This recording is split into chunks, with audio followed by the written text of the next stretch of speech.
Well, good morning, everybody. Good morning, good morning, good morning. My name's Jim Brumby, and I'm Director in the Governance Global Practice here at the World Bank. And it's a really great pleasure to welcome you here today in our attempt to redefine the last Sunday of the annual meetings as Tax Sunday. So thank you very much for joining us on this challenge. So today's discussion really covers a very, very important theme, we believe, which is the taxation of wealth in developing countries. At the core is a very fundamental challenge in relation to domestic resource mobilisation. So on the one hand, wealth is growing in size and more concentrated among high net worth individuals, but tax systems just do not seem to be equipped to deal with this rapidly growing tax base in an effective manner. If that is where it stopped, then that would be bad enough. But the lack of the revenues being generated by tax systems are having a powerless effect in some countries on the ability of governments to execute their missions. In many cases, there is not enough money, quite simply, to do the things that a state has to do to be effective. Before we get into the details of the challenge, which we'll be doing during the course of the morning, let me start by giving a few broad outlines to anchor today's discussion. First, both the size and the concentration of wealth have grown in recent years. The IMF Fiscal Monitor, which came out last week, shows that wealth inequality is growing across countries, and wealth is accumulating at a fast pace. According to Capgemini and the RBC Wealth Management, the global wealth of high net worth individuals is growing at an annual rate of 15%. 15%. So as a result, wealth is becoming more important relative to the overall economy, particularly in developing countries. Zuckman and Yang, for instance, show that the ratio of private wealth to income is growing faster in China than in developed countries such as Britain, France and the US. Now, the increase in wealth should provide opportunities for taxation for reasons of equity and fairness, but also because wealth taxation can be designed in manners that is less distorting than many alternative forms of taxation. But the reality is wealth is very often not well taxed in either developing countries or more advanced economies. One underexploited type of wealth tax is arguably property taxation. Our friends at the OECD have argued that taxing immovable property is the most growth-friendly form of taxation. But in fact, property taxation revenues in developing countries are quite simply minuscule. In IDA countries, for instance, which comprises the world's poorest countries, property tax revenues make up less than 0.25% of GDP.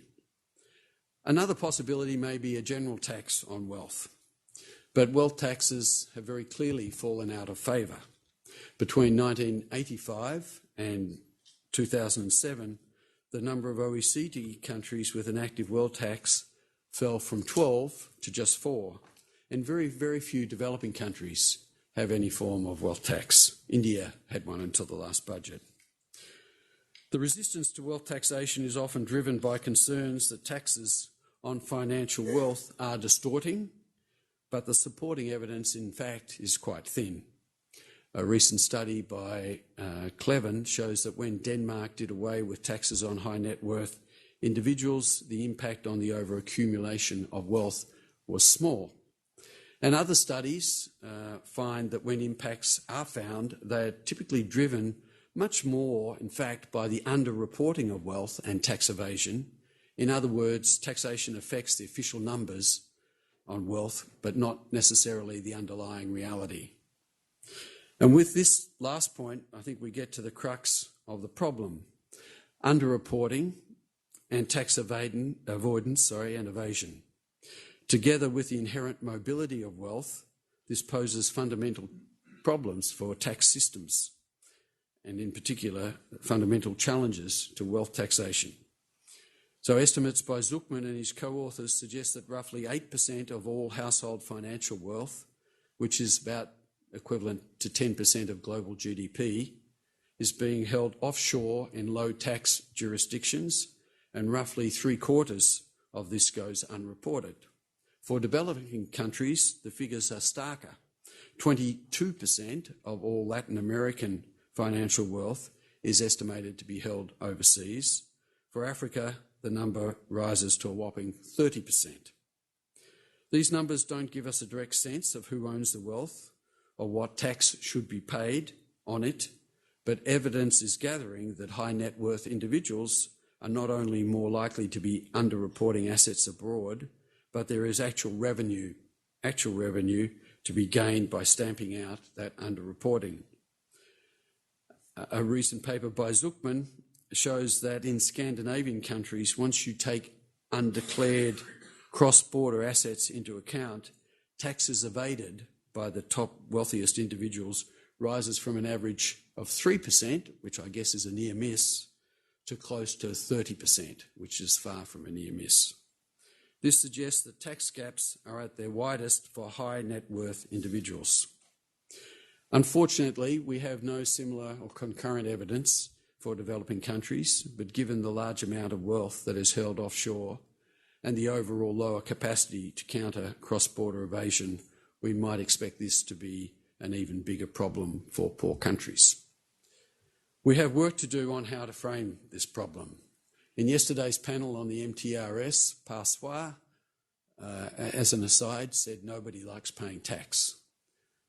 We have to reframe the problem, and I think the best way to do that is to increase our focus on the economic and social trade-offs for society of taxing and not taxing wealth. I think we can learn from some other areas. Tobacco products started to get taxed much more heavily once citizens started to understand the true costs of smoking. Unthinkable tax increases were imposed in part on the back of two arguments.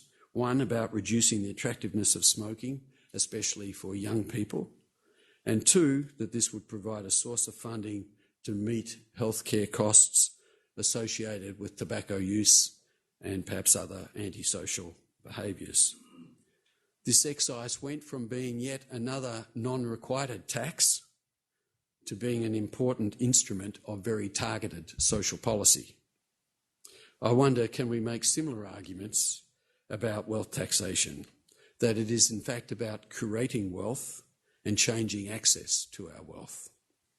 Recent work at Victoria University has found that the benefit-cost ratios of various interventions in developing countries targeted to adolescents, for instance, are very formidable, ranging from a benefit-cost ratio of 5.7 for interventions aimed at reducing child marriage to 12 for improving the extent and quality of secondary schooling.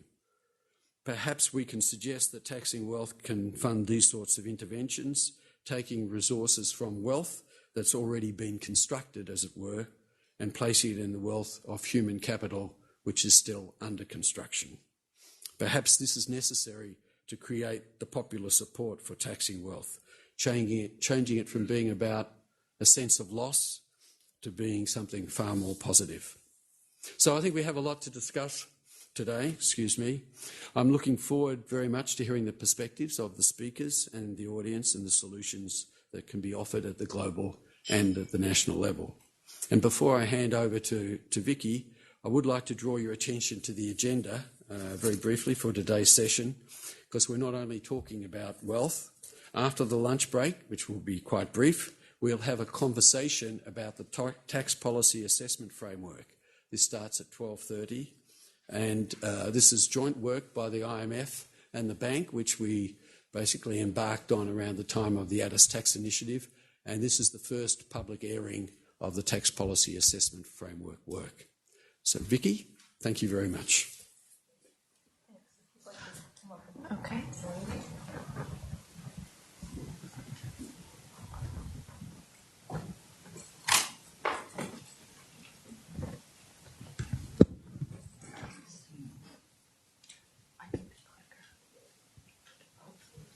I don't know. Hello. Thank you. Thanks a lot, Jim, and my bank colleagues for asking me to moderate this first session today, which I think is going to be really interesting, and I've been much looking forward to, actually. As you can see, we have two really knowledgeable speakers. On my left, who I think speak first, is Brooke Harrington. Brooke is a professor at the Copenhagen Business School now in Denmark. And her research, which you can see some of which is embodied in this book, which came out last year, is about sort of the social underpinnings of finance. The book that you see there is on global wealth management, offshore banking, and tax avoidance. Obviously, kind of a key topic underlying today's issues. And I think perhaps the most interesting thing to me is that Brooke spent a couple of years training as a wealth manager to sort of be a mole inside this industry, I guess, for lack of a better way to put it. So she has some very interesting insights on how this all works.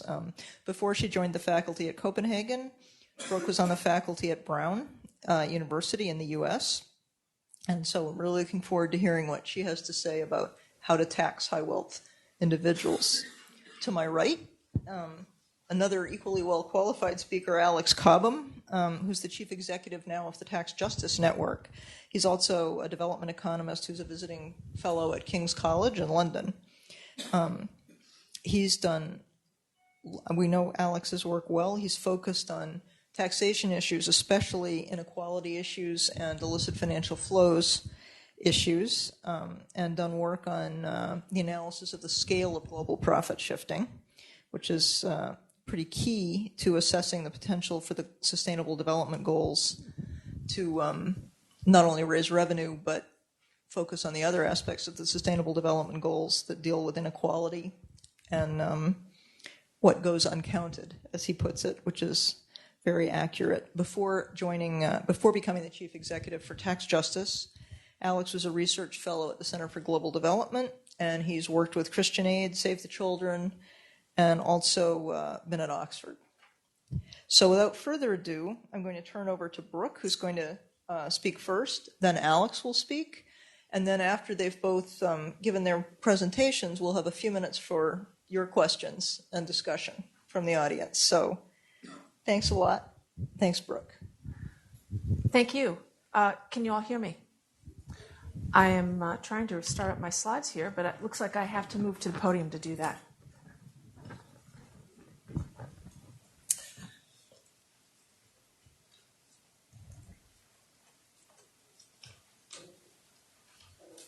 I did.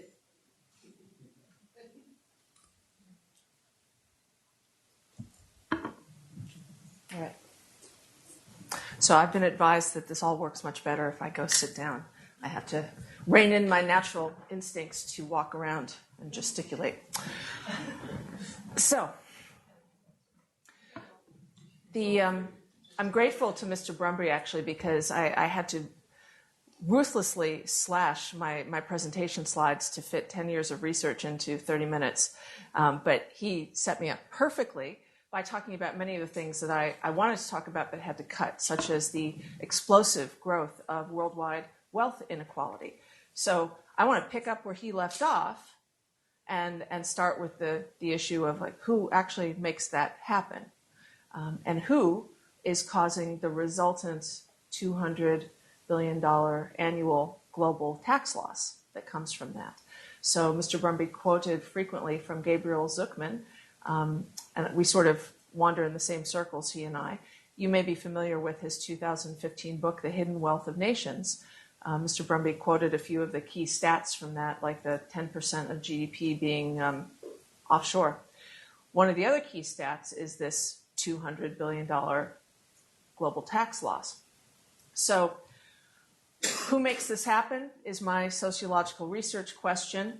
And my point when I speak to sort of lay audiences about this is that, of course, tax evasion and tax avoidance have always been with us. We know it for sure going back to the Romans and the Greeks. It probably goes back to the Babylonians. Anyone who's ever tried to tax knows that people find ways around it. but you don't see $200 billion a year worth without professional intervention. And of course, the developing countries are hit hardest by all of this. What we don't know, or what we haven't known, is who exactly is doing this. And the sort of facile assumption has been it's wealthy people doing this. And I'm here to tell you, no. Wealthy people are not sitting on their yachts reading up on the tax code of the Cayman Islands, hard as that may be to believe. They have people to do everything for them. They have people to pick up their dry cleaning. So they're certainly not going to be trying to set up offshore structures. That takes a level of expertise that is far beyond the time commitment that even a full-time person could give it. So my answer, to sort of cut to the chase, is the people who are largely responsible for this are a profession called wealth managers. And they're a group of lawyers and accountants and bankers and even the occasional rogue journalist and rogue academic who are united by their focus on helping wealthy people avoid the law, not just tax law, but all kinds of laws. And they do this largely unknown and unregulated. The Panama Papers pulled back the curtain a little bit, but before then, I'd say most people, at least those who weren't avid readers of John Grisham novels, wouldn't have known what a wealth manager was. So as I mentioned, I've spent about a decade studying these folks. Why I think you should care about them is they're the answer to the puzzle of why this myriad of laws like progressive taxation that we have or automatic exchange of information don't work. They specialize in making sure those things don't work without necessarily breaking the law. And my exhibit A, of course, is Mossack Fonseca. Remember the rogues gallery of faces from all walks of life, not just politics and business, but entertainment and sports? At a certain level of wealth worldwide, all of these people who might otherwise have nothing in common have this in common. They have wealth managers to help them avoid laws that they find inconvenient. And they're really good at this. The experts are so good at this that even though the entire world has been poring over the largest data trove in world history, not a single prosecution has been launched against anybody in the last 18 months. Not even a conviction.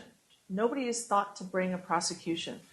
That's how good these folks are. You may remember after the Panama Papers broke, Mossack Fonseca issued a fairly short statement in which they said, if you don't like what we do, change your laws, because we didn't do anything illegal. That was the gist of it. And the last 18 months have proved that they may actually have a point. That's consistent also with what I saw on the inside of the field. So what I can offer you is some insight on who these people are on the other side of all the policies and laws that are created to stop this explosive growth of wealth inequality and runaway tax avoidance and evasion. I trained to be one of them, as Vicki mentioned. I never practiced, but I did spend 2 years getting certified. I have a credential that basically teaches me how to hide wealthy people's assets around the world. But that also put me face to face with practitioners, people who are actually out in the field practicing, who would never normally have spoken to me. And I knew from my training as a social psychologist that it's harder for people to say no to you face to face than it is over the phone or by email. And when I got the funding to do this project, no one was sure, including me, that anyone would talk to me from wealth management. But I was lucky enough to have a funder who said, go out and try it, see if it works. And it worked. So I was able to interview 65 practitioners in 18 countries. And the reason I went to 18 countries is because the crucial thing you have to understand about hiding from tax is it's a global game of hide and seek, or hide without the seek, really. And to understand how it works, you have to get your arms around the globalness of it all. So if you took away Switzerland and Liechtenstein and the Channel Islands today, this whole system would continue to function. There are very strong analogies here to terrorist financing in the sense that it's a cellular model. Take out any of the cells, the system itself continues to function. So it's crucial to try and understand the perspective of these different wealth management centers. I certainly didn't hit every possible place I could have gone, but I hit all the continents except Australia and Antarctica, and all the up-and-coming places as well as the established ones. So what I can do with that is give you some practical applications to explain to you how wealth managers do what they do, how they think about what they do, explain what the 20,000 practitioners approximately who do this in 95 countries are trying to achieve with their work, and most importantly, to show you where the weaknesses or vulnerabilities are in their system, because they're not superhuman. They do have vulnerabilities. They're just not where most people are looking for them. They're not in matters of policy and law. They're more in social issues. And so as a sociologist, I can offer some insight on how to attack most effectively. So the key findings are, how do they actually do this? There's a wealth management firm in London that has "I want to be invisible" as its motto. And that's basically what they're selling to clients, is invisibility from a legal perspective, from an overall perspective. They don't want to be visible to people who would kidnap or extort them. They don't want to be visible to family members they hate, whom they want to disinherit. They don't want to be visible to creditors who want their money back, and of course, to tax authorities. De facto, it could be the motto of the whole industry. What they're trying to achieve, essentially, is to cloak the client and the client's assets in this shield of invisibility, and therefore to make them non-accountable or unfindable for legal purposes. And the way they do that is strategic ambiguity, which means you don't break the law, you just make it very unclear who the real owners of assets are. And you use secrecy, especially secrecy havens, to achieve that. So the reason you go offshore is not because you can't find attractive options onshore. I mean, here in the US, go to Delaware, you can find lots of attractive options. South Dakota will give you lots of attractive options for hiding your wealth as well. But if you really want minimal regulation, like the right to avoid auditing your business, the right to put nominee shareholders and nominee directors up as sort of a firewall between you and the world, you really have to go offshore for that. And they basically use 3 asset holding containers, almost like Lego bricks that can be combined in an infinite variety of ways. And the Lego bricks in question are corporations, foundations, and trusts. Those are put together offshore and onshore in a unique constellation of formations, depending on what the client wants to achieve, where the client is from, and what kind of assets the client has to hide. So this is a sample structure, and as you can see, it has 5 layers. This actually came from one of the wealth management publications. This was a suggestion about how you could hide a client's money. And if you look at the bottom level, what it shows is their individual assets. There's a family business, there's a stock portfolio, maybe a bond portfolio, there's a yacht, there's some real estate. You could substitute other assets for that. It doesn't matter what the assets are. But you can see that each of those in the next layer up is sort of encased in a company. But it doesn't stop there. That's not enough to protect it from seizure or scrutiny. No, you put the company or companies inside of a trust. And for those of you who are not from common law jurisdictions, you may not be familiar with what a trust is. The short form is, it's this very weird common law way of dividing ownership into 2 parts. Beneficial ownership, which means you get to use the thing, and legal ownership, which means you have all the responsibilities for the thing, like the responsibility to pay taxes or to insure it. So a trust is a mechanism by which you can put in assets and let someone use them, but that person isn't the legal owner. The legal owner is someone you're going to put in a low or zero tax jurisdiction, a low regulation jurisdiction, so that if someone ever comes hunting for the beneficial owner, like in a divorce or a tax case, the beneficial owner who uses the yacht or the real estate can say, hey, you can't take the yacht or the real estate. I don't own it. The trust owns it. And the trustee becomes responsible for that. The trustee is based, say, in the Cayman Islands or the Cook Islands, where there are laws specifically designed to thwart offshore attempts to seize those assets.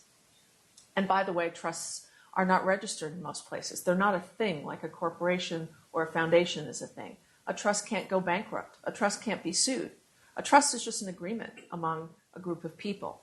That's it. So it's almost impossible to track them down. Even in the Panama Papers, they were the best survivors of the stress test that was the Panama Papers. So you can expect to see a lot more trusts in the world because Foundations and corporations got really exposed in the Panama Papers, but trusts, almost not at all. The other thing that chart I just showed you doesn't show is that all of those trusts and corporations and foundations are scattered among different jurisdictions. So you have an asset, you put it in a corporation. The corporation is owned by a trust. The trust is owned by a private trust company, which may in turn be owned by a foundation. So you have multiple layers, like a medieval castle of firewalls to protect from the enemy, whoever the enemy may be. But then what's different from the medieval castle analogy is the pieces inside the firewalls are in many, many different places around the world. You create these offshore mazes. And what that does is it makes it more expensive and time-consuming for you to track down actual responsibility and ownership. Oftentimes it means that if you want to, you have to engage with a legal system that has erected firewalls specifically to block your inquiries. That's called firewall legislation. And maybe they have a different language system, a totally different legal system than you're familiar with. So pretty soon you're racking up a lot of $400 an hour lawyers and you're jetting them around the world to fight in a legal system in which the deck is stacked against them. Faced with that, most tax investigations, most creditors, they just throw up their hands and walk away. They write it off. And this is not sort of my idea. This is on record in World Bank studies. So the upshot is wealth managers, through these techniques, make it virtually, practically impossible for you to pin down who actually owns what and who's responsible for what, unless you want to spend a lot of money and a lot of time. Occasionally you see people doing this, but it's rare. So, having told you how effective wealth managers are at hiding assets, let me tell you where they're most vulnerable. Believe it or not, in the 21st century, reputation still matters, especially in a very elite profession like wealth management. They consider themselves the sort of gentlemen financiers. They're fiduciaries, which means they have special moral obligations as professionals. It drives them bonkers to be portrayed as bad guys. They honestly see themselves as heroes. And if you talk to the ones in offshore locations like Mauritius or the Seychelles or even Cayman, they will tell you that they are the heroes of foreign direct investment, that they are personally helping funnel billions into developing countries, and that we should be thanking them rather than condemning them. This is an image from one of the professional journal magazines. I got this when I was writing a chapter of my book about the medieval origins of wealth management, and I nearly fell out of my chair. I was like, my God, they read my mind. They actually created an image that represents what I was writing about. Notice that the knight in shining armor is not defending a damsel in distress, but a bag full of money. So they don't seem troubled by that at all. But the point is how they see themselves, the knight in shining armor. They're fully aware and much chagrined that other people see them like this, as bad people doing bad things. In fact, a Swiss financial official was quoted last year in a magazine as being very upset that in James Bond movies now, the bad guy or the sleazebag is always a Swiss banker. It truly gets under their skin. That's useful for you, believe it or not. Their frustration at their public image is something they can't speak out about because the profession has these norms of discretion and secrecy. The whole thing operates on secrecy. So that's why after the Panama Papers, you did not see wealth managers getting up on TV defending their profession. It can't happen. They can't do it. In many jurisdictions, they'd face civil or criminal penalties for speaking out like that. So, on the one hand, you have the people who are angry that we don't view them as heroes and saviors of the developing world. You can use that. On the other hand, about a quarter of the 65 people I interviewed, they're all very smart people, but this particular group of smart people are acutely aware that by depriving governments of vital tax resources, they're basically undercutting global economies and democracies. They know that they're making the world a worse place.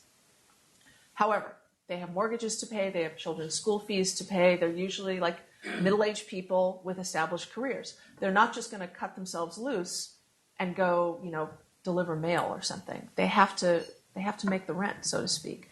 So they can't give up their jobs and speak out. What they do to atone is encourage their clients to donate heavily to charity.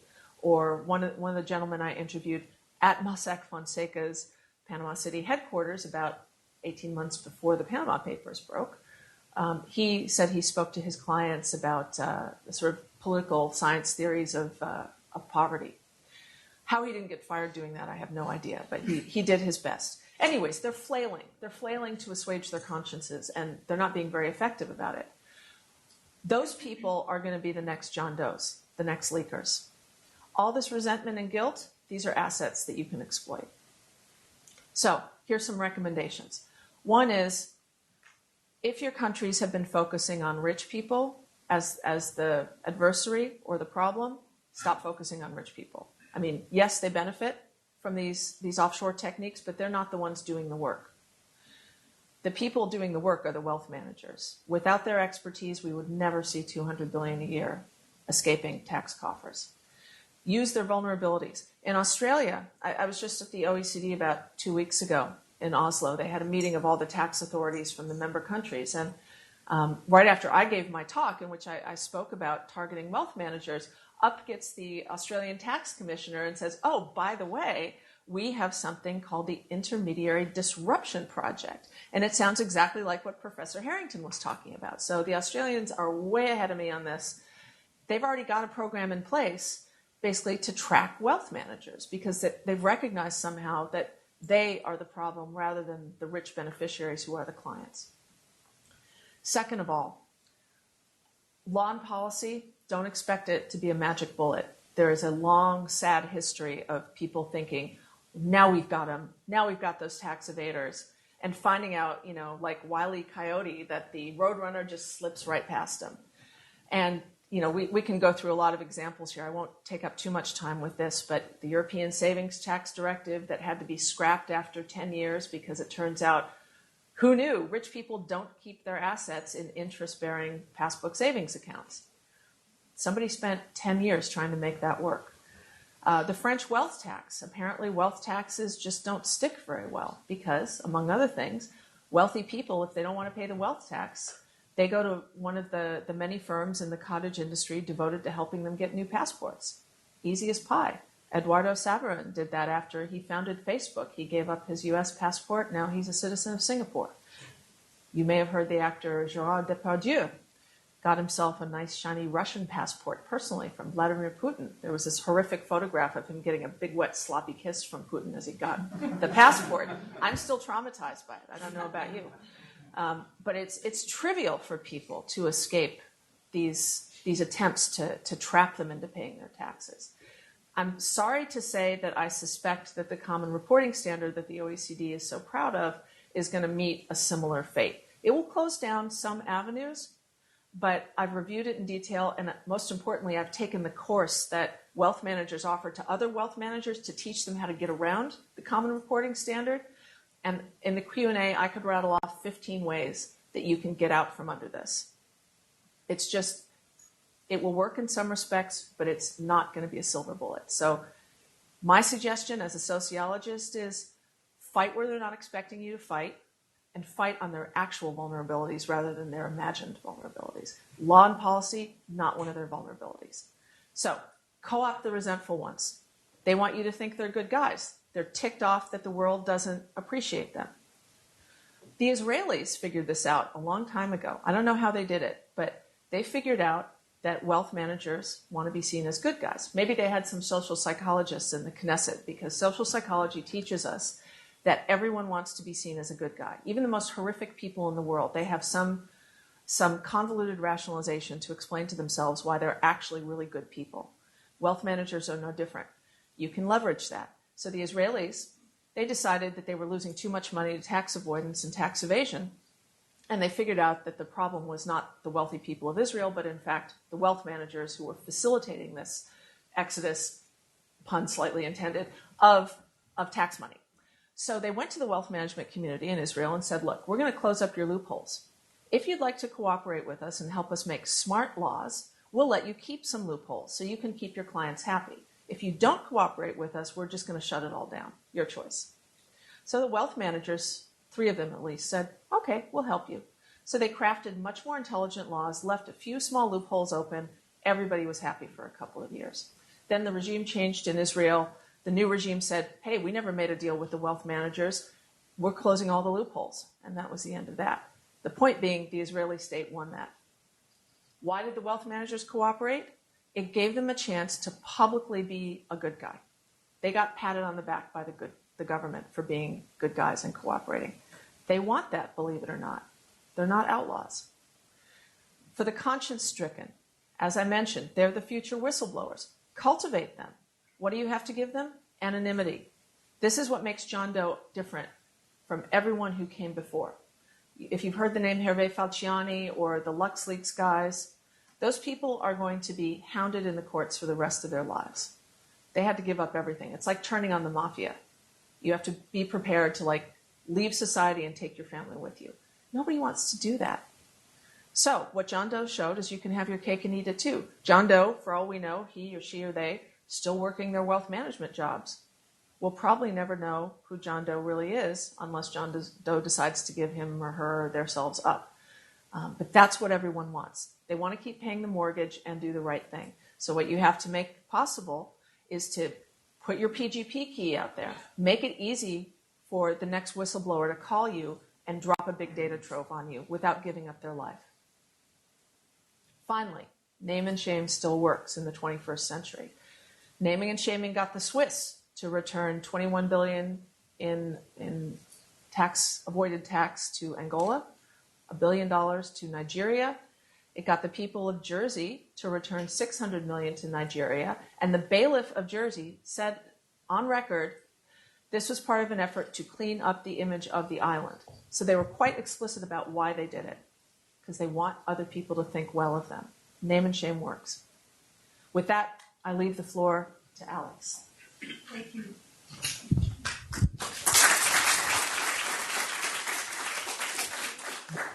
Wow, that was really interesting.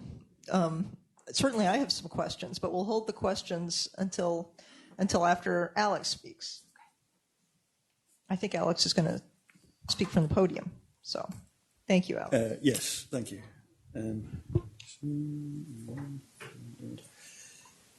Talk amongst yourselves while I am technologically incompetent.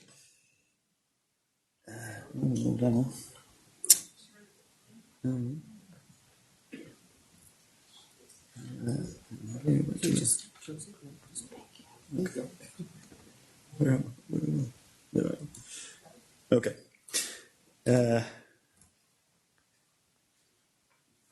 That's looking good. Okay. Well, thank you very much. I can't follow that, honestly. I don't think anyone has done a piece of research of the sort that Brooke has. And I don't think the kind of insights that you get from that can come in any other way. And so what I will present is not going to come close. The one thing I really value in that, above all, apart from all of the fascinating detail that's in it, buy the book. I didn't pay him to say that. Yet. The idea that, I have a lot of faith in changing law and policy, and I'm going to make the argument for doing that. But we can't ever think that there is a legal change that ends the game. It's a game. The best analogy is capital controls, okay? If we don't update them every year or two, the people playing the game on the other side beat us. They outstrip us. They circumvent anything. It's always going to be an iterative process. So we can't kid ourselves that there's a silver bullet.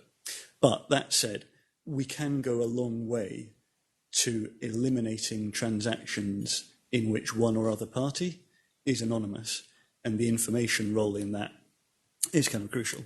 And for that, I would say that the title of this, Technical Challenges and Solutions for Taxing Wealth in Developing Countries, in some ways doesn't make sense, because taxing wealth isn't a problem uniquely to countries below a certain arbitrary per capita income level. This is a global problem, and it's a political one.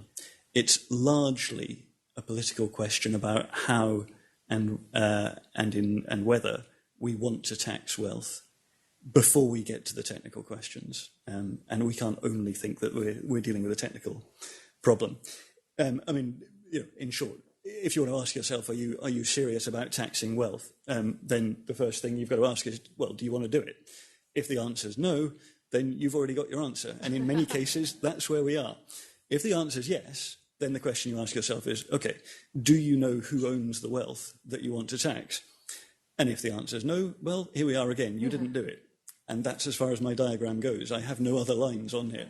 All right, that's the end. Tired by now, right? Three lumps that kind of show you where the world is today. It's these three, and we're all over there. So I will talk a bit about why we may not want to tax wealth and why we haven't done it, and how that might be shifting, and to the extent that it has shifted, about some of the technical ways that we can hope to make some progress. But I am also contractually obliged to talk to you about the rise of tax justice, mainly because it's the historical context for this, and it's a lot of the answer to the question of the politics.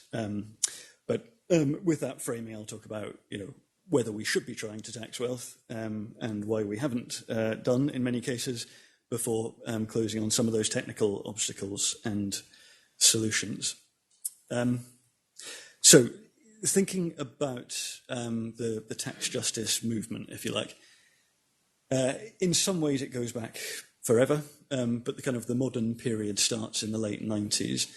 And you can see a couple of things happening there. So one is the OECD having one of their periodic attempts to crack down on tax havens. And that was one of a series of things over a few decades where they didn't have an objective definition of what a tax haven was. In fact, nobody does to this day. We, as with Brooke, we tend to talk very much about secrecy jurisdictions rather than tax. It's the secrecy that's key. But the OECD liked to kind of put small jurisdictions up against a wall and beat them up a bit while doing nothing about its own members, who are arguably, and still arguably are, a bigger part of the problem. So there was a kind of interest in this, but it wasn't going anywhere. You had, in the UK, the Blair government came to power, and one of the bigger things they did was to make the International Development Department of the government a cabinet-level role to really raise their focus on development, raise the amount of money going into it. And for the first time, the Department for International Development was responsible for a government-wide white paper on globalisation. And that white paper is the first place that you really see a major OECD government come out with a set of positions about, well, still expressed in terms of tax havens, but focusing on the development cost. And as one of the people who wrote background papers for that, there was a group of people, a pretty small group, who started to perhaps converge a little bit in that process. Round about the same time, in 2000, Oxfam put out the first big international NGO paper on tax havens, arguing a set of things about the development costs in particular of this problem. And other people, including my predecessor at the Tax Justice Network, the founding director, John Christensen, who had been a chief economic advisor to the island of Jersey, was involved in the analysis that they did to put some big numbers on that development cost. So you had this process of some kind of intellectual convergence of people who were seeing this particularly as a development problem. And that gave rise in 2003 to the establishment of the Tax Justice Network, a network of professionals, lawyers, economists, accountants, political scientists, some philosophers, sociologists, in practice, in government, and in academia. And over the first couple of years, this the basic policy platform, which continues to be important to this day, which we call the ABC of tax transparency. And these are really kind of the key measures that give us the basis to hope that we can make, a dramatic step change against both tax avoidance and tax evasion as they undermine development and indeed high-income countries. So the A is automatic exchange of tax information. At that point in time, the international standard is information exchange on request. So Zambia has a problem with a Jersey company, let's say. Zambia has to write to Jersey specifically, and it has to be the right authority in Zambia writing to the right authority in Jersey and making the right sort of request for information about that company or indeed the holder of a bank account in Jersey. Jersey then considers this, and that can take a couple of years. and then comes back with a decision which almost invariably is no. For some reason, you haven't met all of the criteria and we're not going to give you any information, even if your investigation is still live, which it probably isn't because we've taken so long. This system of information exchange on request, basically is a system for no information exchange.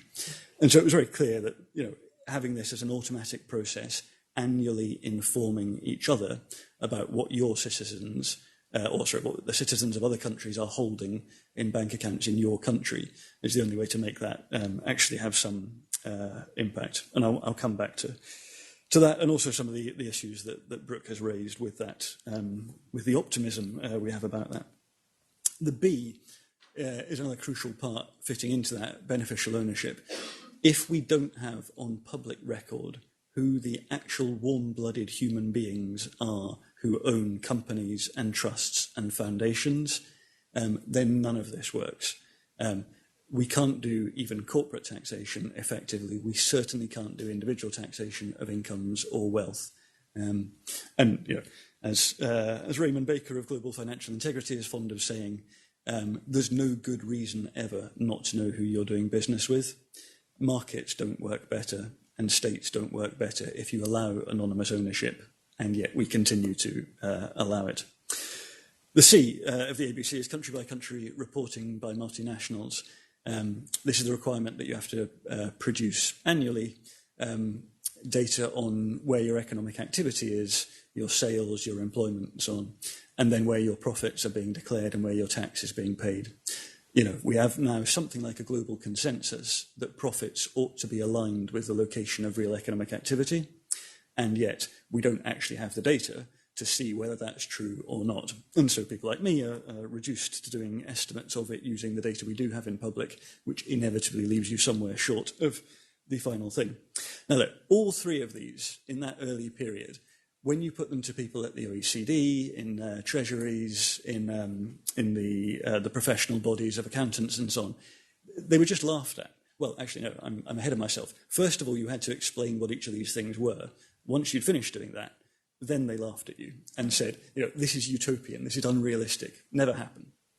But 10 years later, I should probably click again. No, not there. 10 years later, this had become the agenda of the G20, the G8, the OECD. By 2013, the OECD had been requested to produce a country-by-country reporting standard for multinationals, not to require the data to be public, but that's the next step. Currently, just going to tax authorities. Beneficial ownership in public registers, increasingly emerging as the international standard. Not there yet, but watch this space at the Financial Action Task Force and the Global Forum. We're on the way, and you have European Union anti-money laundering directive that puts that in place, including for trusts for the first time. Still work to do to improve it, but we're getting there. Automatic exchange of information, as Brooke mentioned, the OECD's Common Reporting Standard, which builds on the EU Savings Directive and the US Foreign Account Tax Compliance Act, is now in place as a multilateral instrument, although deeply flawed for a whole set of ways I'll come back to. But these things that were unthinkable are now the agenda. We haven't done them right yet, and we certainly haven't made sure they deliver the benefits they need to lower income countries, but we're on the road, okay? The agenda has shifted. Okay, one of the things behind that was, this set of analyses of the kind of costs that we were suffering through different aspects. I'm just going to focus here on the undeclared offshore assets. A series of estimates from that first Oxfam paper through various pieces of work by the Tax Justice Network and others, up to Gabriel Zucman's book from his thesis, The Hidden Wealth of Nations. The numbers move a lot, partly because, in a sense, there's a general trend of them getting bigger as we get better at bringing in different sorts of data and more data becomes available. Gabriel's numbers are smaller. He's looking at much narrower type of financial assets. But, I've never heard anyone argue that 7.6 trillion is so small that we shouldn't worry about it. At some point, these numbers get so big that the difference between 7 and 21 trillion is perhaps not such a big deal. 7 trillion feels quite motivating to me. Here are some more big numbers. That's Jim's lower and upper estimates. At the bottom is the Boston Consulting Group's estimate, 156 trillion for the total of global private wealth. So, if we take those numbers seriously, we're probably talking about, 20, 30% perhaps, given that Jim's numbers are slightly out of date compared to the BCG ones, being held offshore with a good chance of being undeclared to their home tax authorities. A first-order global economic problem, even if we just consider it as a distortion that, the hoops people are jumping through in order to achieve this position of secrecy, quite apart from anything else, is globally economically important, even if it didn't have a tax impact. The amount of distortion that creates to all sorts of data that we use, all sorts of things in our understanding of economies and financial markets is significant. Okay, another big piece in the kind of development of the thinking around this was Thomas Piketty's famous book, Capital in the 21st Century. And in there, at the time, it got a lot of attention, apart from the long-run inequality data, which really, I think, opened a lot of people's eyes to the patterns. And that was only using data from tax authorities, so it doesn't include the data that tax authorities are ignorant of. The proposal for a global wealth tax got a lot of the attention. From our point of view, probably the more interesting piece underneath that was the reason that Piketty was arguing for that, which was that it would require the creation of a global register of financial assets. He draws a parallel with the French Revolution, which left behind it, apart from a lot of severed heads, one particular legacy, which was a register of all the land ownership in France at a time when wealth was basically land. And that put in place something for the public and for governments into the future to track inequality and the basis for decision-making about whether or not they wanted to tax that inequality and try and address it. The argument here is that nowadays wealth is financial, and that's what we need to be aware of if we want to understand inequality, whether or not we actually want to go aggressively after it in terms of taxation. And of course, all the other reasons why that information is useful, including for the whole set of activities against criminality. All right, needless to say, I am very much biased in favour of Thomas Piketty because he says nice things about us, which are all true. All right, last piece, small numbers and big numbers. The work that Oxfam has done, taking the Credit Suisse data and showing just how small is the X number of people who own assets equivalent to half of the world's population, has been, politically very important. And I'm not getting into the argument about whether you can add up negative wealth and positive wealth.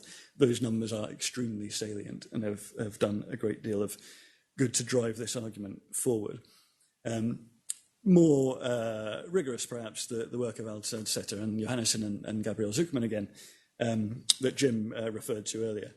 Something like 10% of world GDP being held in tax havens. And again, we'd rather they were focusing on secrecy jurisdictions, but still this is interesting information.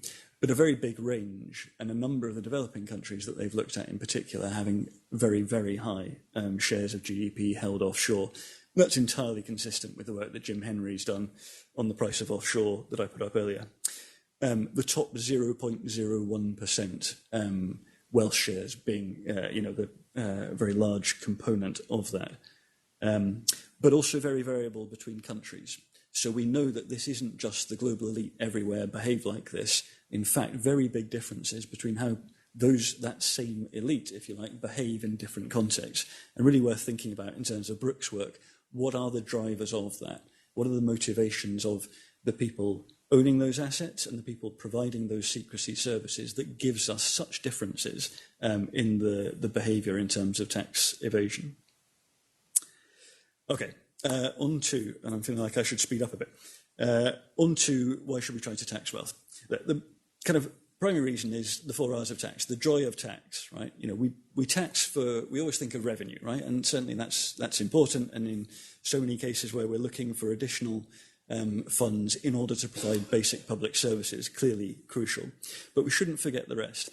Redistribution, again, so much evidence now on the cost of inequality. I'll mention a little bit more of that. In terms of repricing, if we can't tax effectively, then we can't make things like tobacco or pollution more expensive, or other things that are good for us cheaper. But the most important R of tax is representation. We all kind of perhaps have in our minds the US independence rallying cry, no taxation without representation. It turns out in the research it's pretty much the other way around. There's no effective representation if we don't have effective, especially direct taxation. It is the taxation that we don't like that is most visible, the taxation of income, capital gains, profits, and indeed wealth, that drives the accountability relationship. If governments have natural resource revenues or aid in excess, or we're only paying things like VAT that we don't really notice, the accountability relationship just doesn't function in the same way. We don't get annoyed about paying tax, and we don't put demands on government about how they spend that. And over time, that means there's this very strong relationship between the share of tax, and especially direct tax, in total government expenditure, with the development of effective political representation, the reduction of corruption, the strengthening of governance. The point there, the state is not exogenous. We can't think about tax policy independent of the strength of the state. We have to think about what kind of taxes strengthen the state as well as delivering on the other important features of tax. All right, in terms of the cost of inequality, I will not go through the arguments because you will know them better than I do. But up to and including all the work that the IMF's done in the last few years on the damage that inequality does, not just to human development in various areas, but also directly to economic growth. And that's kind of a key part of the argument, to have IMF researchers really put the nail in the coffin of the growth get-out, which was always, we don't like inequality, but actually it's good for growth, and we just need to accept it, and then, there'll be a trickle down and the people at the bottom will be better off too. Nonsense on stilts, and very much demonstrated to be so. Redistribution itself likely to be pro-growth, certainly because of the benefits of getting to a lower inequality outcome. All right, final piece in this, growing political demand. At the Tax Justice Network and in the wider movement, from 2003 to 2008, we really saw growing engagement, but at a lower level. So the start of media interest and wider coverage of this around the world, and greater public interest. But it wasn't until the crisis that made particularly the public in high-income OECD countries really aware of a lot of things that people in lower-income countries were already very aware of in terms of the damage of tax avoidance and tax evasion to the provision of basic public services. The fact that the OECD policy response in terms of austerity in many countries has been so bad has actually extended the window of public anger and interest in taxation. It's an ill wind that blows nobody any good. And in that context, the set of leaks, the original offshore leaks, the HSBC private bank in Switzerland leaks, the Lux leaks about multinationals' tax rulings, and the Panama Papers, and who knows, perhaps another one coming down the track soon. The response to them has been consecutively bigger in media terms and in terms of public anger, and it's really convinced politicians in all sorts of countries that this is an issue they need to keep returning to, not just rhetorically, but in demonstrating real policy change. One place that you see the global political moment confirmed there is in the Sustainable Development Goals, the difference between them and the MDGs. Partly the shift from a kind of donor-driven provision of social services type approach to one in which the primary means of implementation is tax, and the policy context is given a quite different importance, but also where inequalities in target, in Goal 10, but also actually throughout the whole framework, are given a great deal of importance, and where through Target 16.4 to reduce illicit financial flows, we have the first global commitment, global rather than OECD or some other grouping, to reduce the global levels of tax evasion and tax avoidance. Okay, but despite all this, we're still basically not trying very hard in most cases to tax wealth. And so it's worth thinking about why not. Three kind of simple answers, really, one of which is, I'm afraid, to criticise our kind hosts. Elite politics, you don't need me to explain this, as the pirates say, them who has the gold makes the rules. This is the golden rule. Very difficult in many cases to get political consensus of the elite to tax the elite more. And this is not a problem that we should minimise at all. It's a genuine, deeply rooted political issue which doesn't go away when we put technical solutions in place or make them possible. And we can't ever forget the deep complexities of changing, in effect, the social contract, in particular between the government and its own elite, that's necessary to move to a different type of wealth taxation in particular. Okay, but those elites also rely on a great deal of lobbying and a couple of comforting myths in particular. First of all, that you mustn't scare the horses, that assets and the wealthy themselves are highly mobile. And actually, if they're not highly mobile, well, it's at least very easy for them to get citizenship in other places, to remain immobile but have their tax citizenship move somewhere else. And that's a real problem that we and the OECD and others are increasingly focusing on.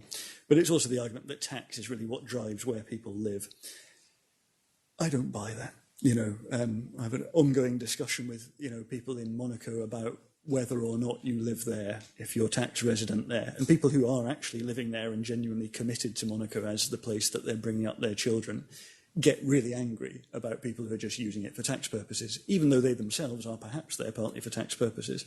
How we separate out the substance and the form of where people are and their wealth is kind of an ongoing challenge. And then the second myth, blessed are the job creators. We shouldn't do anything about the wealthy because ultimately they're benefiting all of us. I think the IMF research and a lot of other research kind of shows that's really not the case. And in fact, what Jim mentioned and Jim Kim has talked about, the human capital project, the idea within that you might redistribute physical and financial wealth in order to create a much better distribution of human capital wealth, seems very powerful. If aliens looked at, came from outer space and looked at how we globally arrange ourselves for the taxation of wealth, the only thing they could possibly think is that we were firmly committed to making sure that we never achieved our potential by leaving so many people without so many of the basics that we could very easily provide to them and allow them to become much more actively in control of their own lives through investing in human capital. All right. In terms of the bank, we have a quite recent review of the bank's position, which unfortunately argues, pretty compellingly that over a long period of time, the bank has focused neither on the efficiency of taxation or on equity. To a fair extent has followed the IMF, but hasn't necessarily been any better where it hasn't. Then a couple of other things to mention. One, the doing business indicators, working with PwC, one of the biggest enablers of multinational tax avoidance, to actually create something that puts pressure on governments to reduce their corporate taxation. We might also look at the IFC, which has been, of all the development finance institutions, perhaps the one that's dragged its heels most in terms of any commitment to stop using secrecy jurisdictions as conduits for its investments, even though the evidence has grown substantially that using that sort of conduit significantly reduces the development benefit that you might get from their investment. The IMF have been the main drivers of the tax consensus. Now, I put those references up there just to make the point, although, Cobham is clearly a dangerous sort and not to be listened to. Chris Heddy, Chris Adam and David Bevan are researchers who have worked with, and in some cases in the IMF, for many years. These aren't dangerous radicals, and they're making the point that the tax approach has been limited and narrow in an extremely unhelpful way. It's taken the emphasis right off direct taxes as being distortionary and focused very much on indirect taxation with all the costs that has the potential to bring if you don't have other policies in place. Now, people in this room, looking at Mick Keane in particular, have done a great deal of work in the Fiscal Affairs Department to show exactly why you shouldn't be following the tax consensus. But 10 years after, one particularly important paper about the damage done by replacing trade taxes with VAT, you still see country policy given by IMF staff saying, no, this is the way to go, this is the consensus. And we need to get through that distance between the research that's being done in organisations like the IMF and now the World Bank with the global tax team, which feels like a real step forward, to a position where that is actively changing policy advice and ultimately policy. We can't have the same old policy advice being given while the high-level rhetoric moves on unrelated to that process. And I think that's a challenge for us in the civil society world to keep pushing that accountability, but also for the people in these institutions who really do understand these issues very well, to make sure that the policy advice that's coming out is informed by that. And I think we can be optimistic. The last few years, it feels like those linkages are getting better, but we still need to see a compelling shift across the board. Is the IMS fiscal monitor just this month saying a whole set of very positive things. I want to see this in country advice. All right, finally, to technical obstacles and solutions, the answers being information, and information.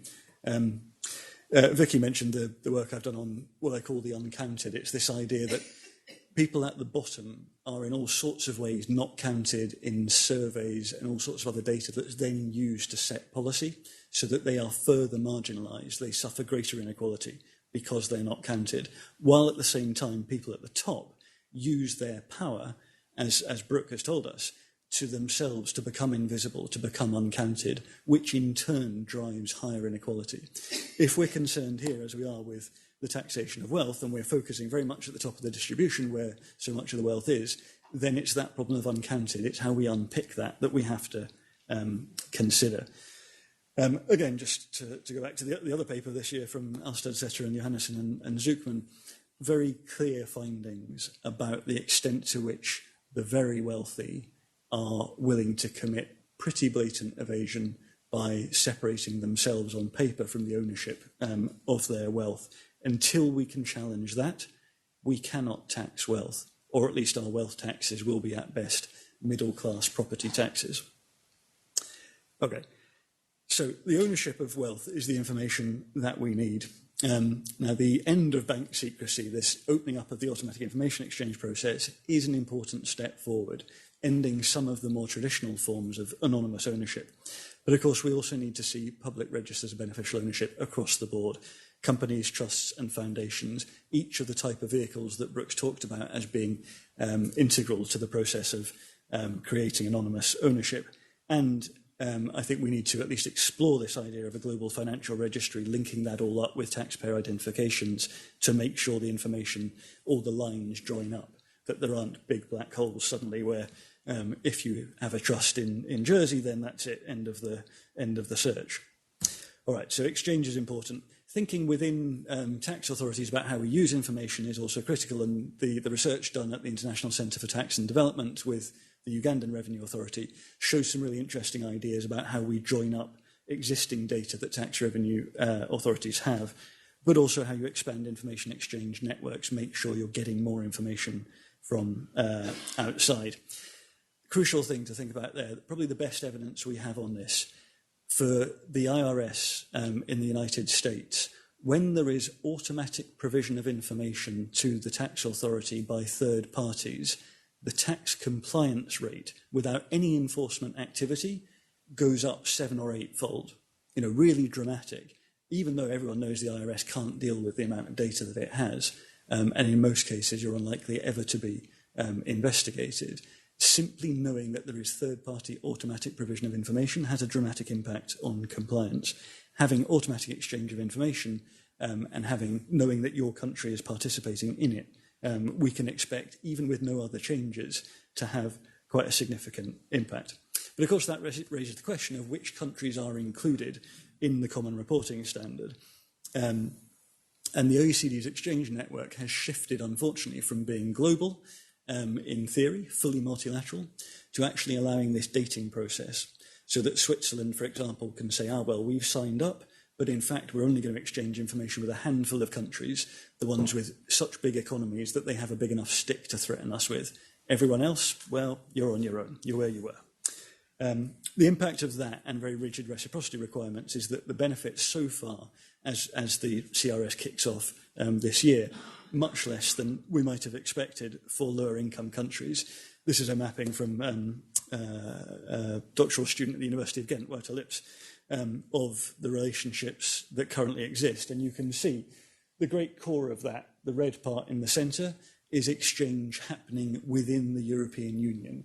There's then a set of hubs, including South Africa and a number of other lower income countries, relatively fully engaged. Most developing countries just are not represented on this map. They don't have access, partly because they aren't yet at the place where they can reciprocate. Not that Zambia is holding useful information about Swiss citizens. This is really an excuse to keep them out. But also because of this, the fact it's collapsed into allowing bilateral deals, and Switzerland has no incentive to do a bilateral deal with Zambia, or indeed a great many other jurisdictions. Finally, I think I've talked about the kind of public information we have, and I'm over my time, so I will skip through. Domestic opportunities are these. We know we can set a course for progressive tax, but it requires thinking through the politics of the social contract underneath that. But we can certainly put in place the information basis to do it, at least make it possible technically, and then see where the politics takes us. There's a lot of work that can be done in terms of best practice with information, and we could talk through some of that in questions if that's useful. In terms of preparing for wealth tax, it really is getting ready to be part of the Common Reporting Standard and ensuring that there is pressure for that standard to be open up, and potentially to take countermeasures against jurisdictions that don't provide the necessary transparency that is now the global standard if you're an OECD country. Global opportunities, and this is something that the organisations represented in this room could do a lot about, putting pressure on the OECD to make sure that the CRS really is the multilateral instrument that it claimed to be, to make sure it is global, and some flexibility on reciprocity. The SDG indicators for the illicit flows target still haven't been set. We need to defend the inclusion of multinational tax avoidance in there, but in terms of wealth tax, we need to think about targets or indicators that will put pressure and create accountability on countries in terms of who they're exchanging information with, so that we can see, we can rank, we can name and shame financial centres that are technically part of the CRS, but are choosing, in fact, not to share information with very many, particularly lower income countries.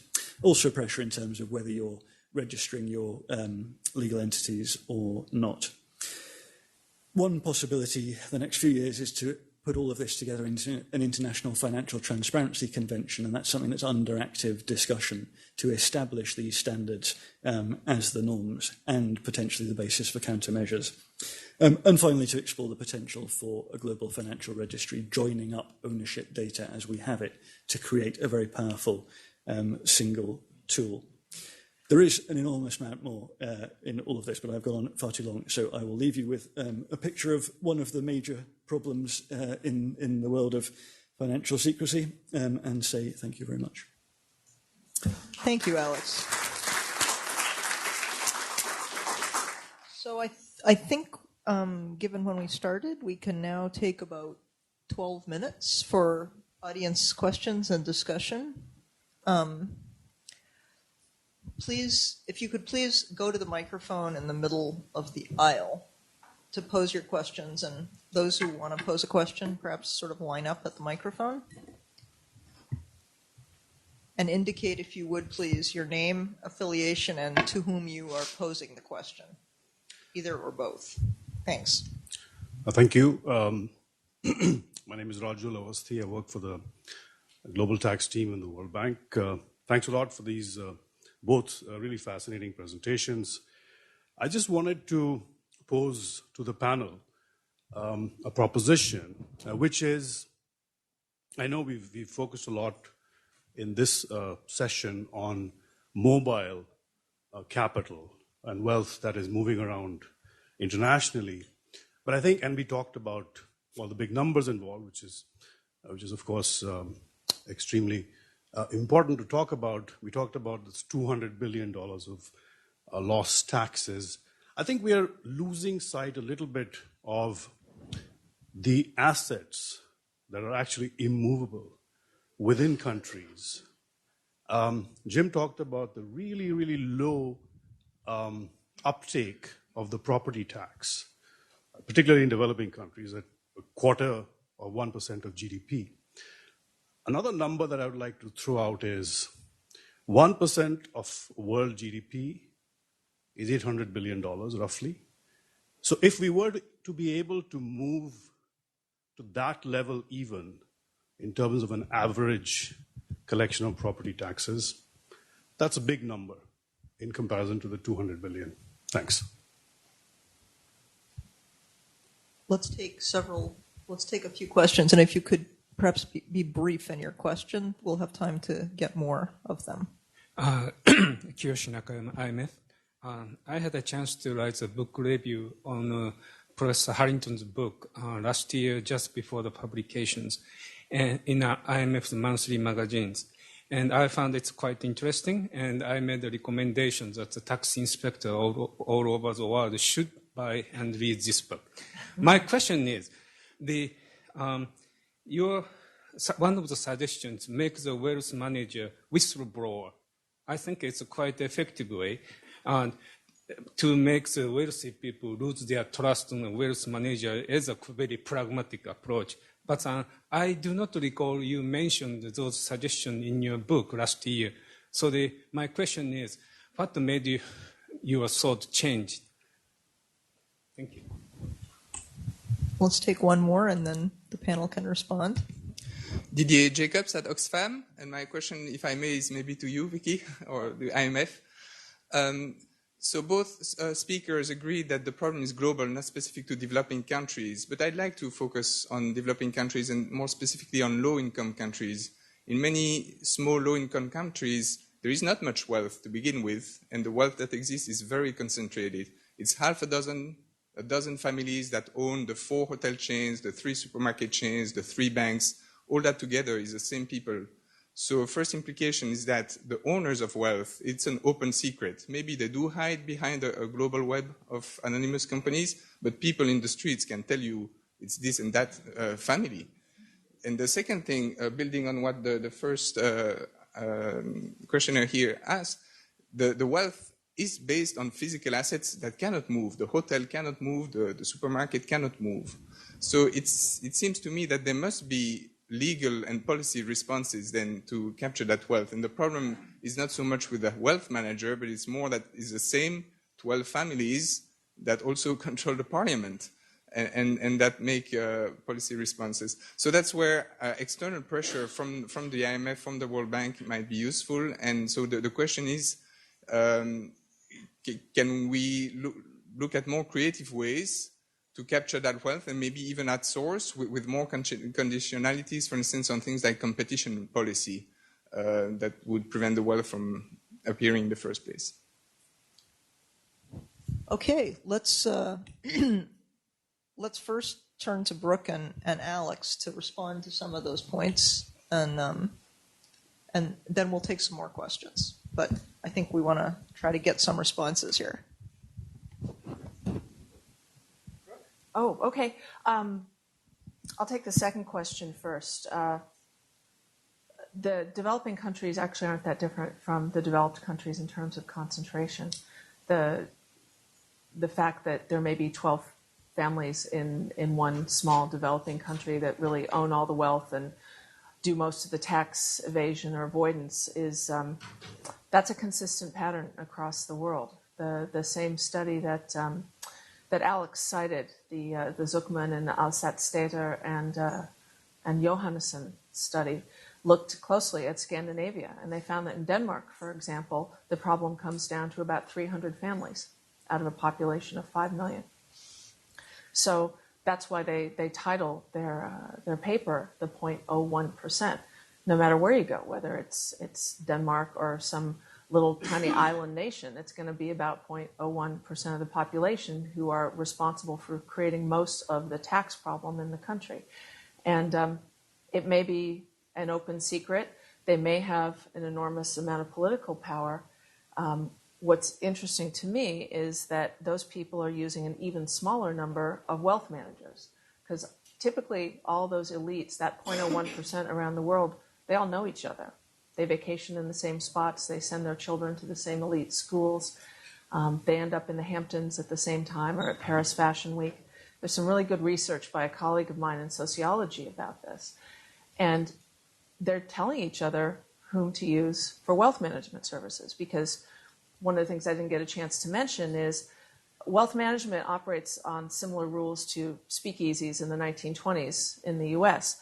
You couldn't just look up a wealth manager to serve you. You can't Google who can hide my money, because those people won't even talk to you, assuming you could find someone online. They don't take off the street people. They only take people by referral. They don't advertise. They don't put their names out there. They want to be invisible. So the last thing they would do is let you Google them. So the way you find a wealth manager is you go to these parties and you talk to other rich people, and you don't really care if they're the 0.01% from Zambia or from Denmark. They're going to know all the same people. So if you can identify those wealth managers, you're on to them and their patterns. Also, the thing about physical assets being special, they're not that special. Wealth managers find it trivial. I mean, I was taught how to basically hide ownership of physical assets like real estate. I can get into it in detail in the break, but basically it's pretty easy to put ownership of your real estate asset into an offshore structure, take advantage of all the special tax breaks that go along with foreign ownership of local real estate. In the UK, I believe, Alex, you can comment more on this than I can, but there used to be some special deal where you didn't even have to pay the stamp tax on real estate if your property was owned by an offshore company. There are a myriad of ways to get around tax and even registration on physical assets. So that isn't really going to be as magic a bullet as you might think. Finally, to the question of Mr. Shinaka from the IMF, the book went into production before the Panama Papers broke. So I was only able to add a little bit of my thinking on the consequences of that. But that's why I talk more about whistleblowers than I was able to write in the book. Thanks, Brooke. Alex, let's turn to you. So on that stamp duty point, that's spot on. We have, London has this enormous issue of anonymous offshore ownership of property, which goes to the first question. I actually took out something on property tax just to try not to overrun too much, but I think it is important. But where I was going to go with it, it is more important as, if you like, a middle class accountability tax than it is as a solution to the high wealth inequality.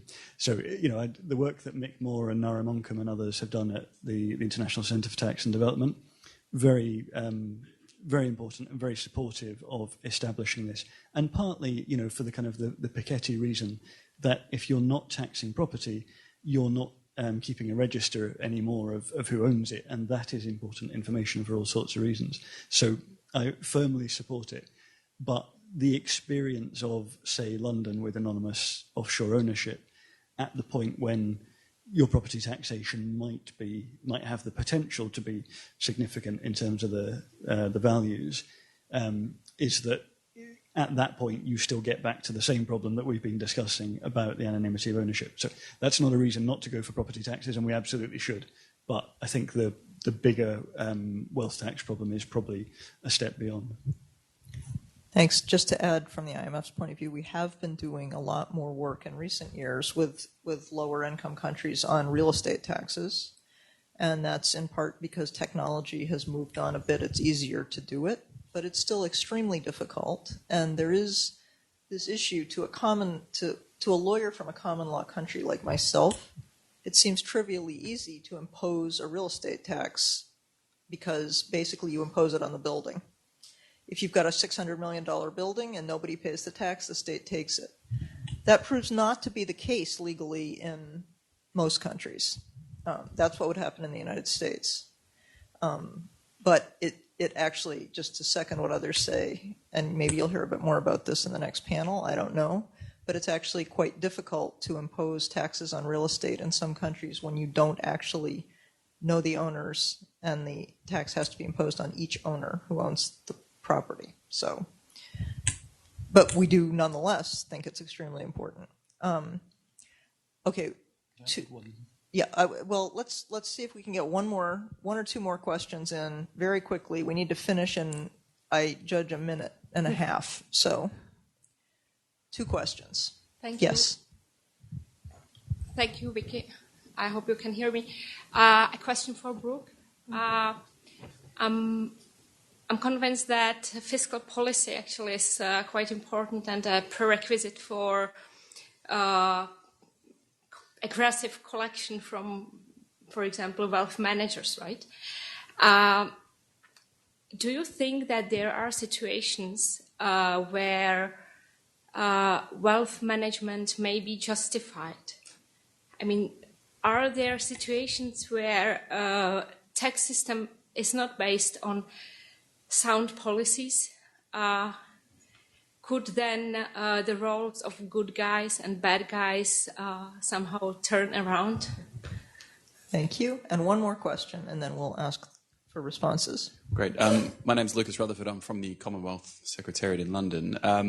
Just a quick comment, Alex's comment as well. Alex participated in a roundtable, you may not remember, last year with a lot of the offshore centres that the Commonwealth represents. I guess just reflecting on the current situation, it's nice to look at the focus being made on intermediaries, because often the focus on jurisdictions tends, through processes like blacklisting, to end up with small jurisdictions in the Caribbean ending up on a list rather than larger jurisdictions. And I do hope that the list being published in December doesn't include just hurricane-ravaged Caribbean islands. My question is, in terms of the intermediaries, Brooke, have you thought about the potential role of codes of professional conduct or other compacts that the professional bodies have with government? For example, the compacts that they sign in terms of tax policy negotiation, their role in the tax policy development process. Thank you. Thanks. And I think, unfortunately, I think any other questions, perhaps the panelists would be willing to respond during the break or during lunch, but maybe you could just respond to those 2 points, and then we'll have to take our coffee break, I think. Okay, as before, I will answer the second question first. Codes of professional conduct. You're familiar with the phrase, foxes guarding the hen house? Not surprisingly, people who are in charge of imposing sanctions on their fellow professionals are very concerned about their professional reputation. But as long as they get to say with a straight face, we're abiding by the law, then they're going to reject any sort of claims that go outside that ideology of that very simple framework that says you're either breaking the law or violating the law. And they'll do what Mossack Fonseca did after the Panama Papers. They say, show us where we broke a law. Come and get us. And I've literally had wealth managers say that to me, like in the Cook Islands. That wasn't part of the Commonwealth, was it? It's part of New Zealand. It's a territory, yeah. Okay. They basically said our attitude is, come and get us. Okay, do you want me to not answer the other question? Maybe, Alex, why don't you go on to the next question, and then we can take the break. The other question was, can wealth management be justified? Yeah. No. And that's, that was good. Yes. I was actually going to pick up just on the property tax point. Yes. I think the way into this is to say that anonymous ownership or anonymously owned things cannot be part of legally enforceable contracts. If you take away the benefits that you're giving by allowing people to own things anonymously and still have the rights of legal protection, I think at a stroke you create an enormous incentive that goes beyond tax and is everyone should pursue this. Good. There's a nice definitive final statement for the first. The Gordian knot. I like it. Yep, for the first session. So let's thank our panelists very much. And now, if we could possibly keep our coffee break to 10 minutes. That means back before 11, and we'll start the next segment.